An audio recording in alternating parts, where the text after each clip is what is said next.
هوار ميسان خاصة هوار الحويزة نعاني شحة مياه، يعني الهور صار أرض يابسة والناس قعدت تهاجر بسبب الجفاف، لأن أصبح الماء حتى ماء الإسالة ما تشتغل، الحيوانات انقرضت.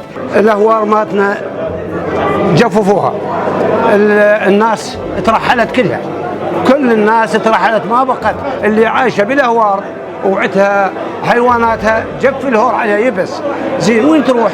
هسه يشتغل، راحت للولاية تشتغل عماله ولو يحصل لا ما يحصل.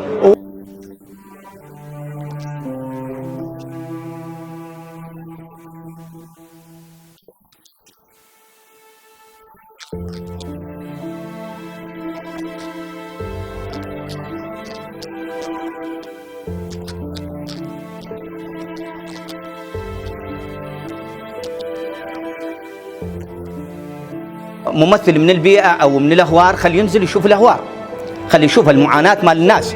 إحنا كان شبابنا هاي أغلب شبابنا وناسنا كانت عايشة بالأهوار، لأن الأهوار هي مصدرها، فاليوم ما أصبحت عندها مصدر. الثروة الحيوانية إحنا هسه حاليا صفر. ليش؟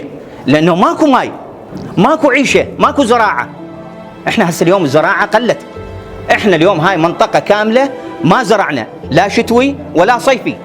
ليش؟ لأنه ماكو مياه ماكو.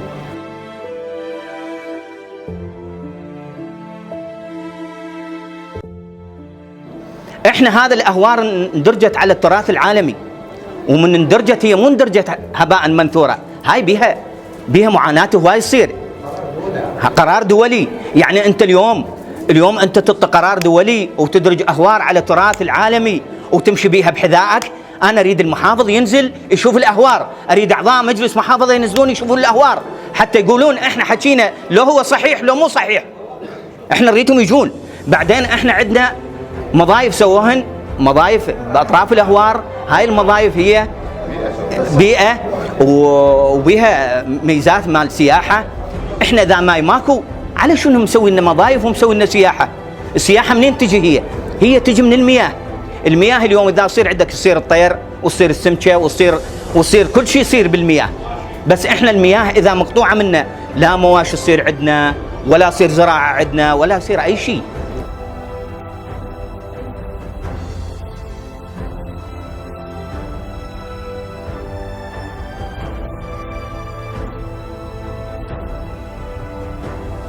طولنا حصتنا المائية، استبشرنا خيرا عندما اندرجت هور الحويزة في التراث العالمي. أين التراث العالمي من هور الحويزة؟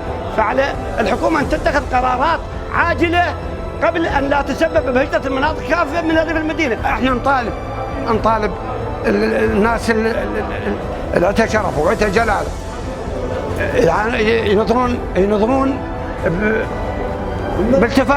بالتفاته للناس، هاي يشوفونها شنو معاناتها. ماي ماكو، ماي نهائيا ماكو.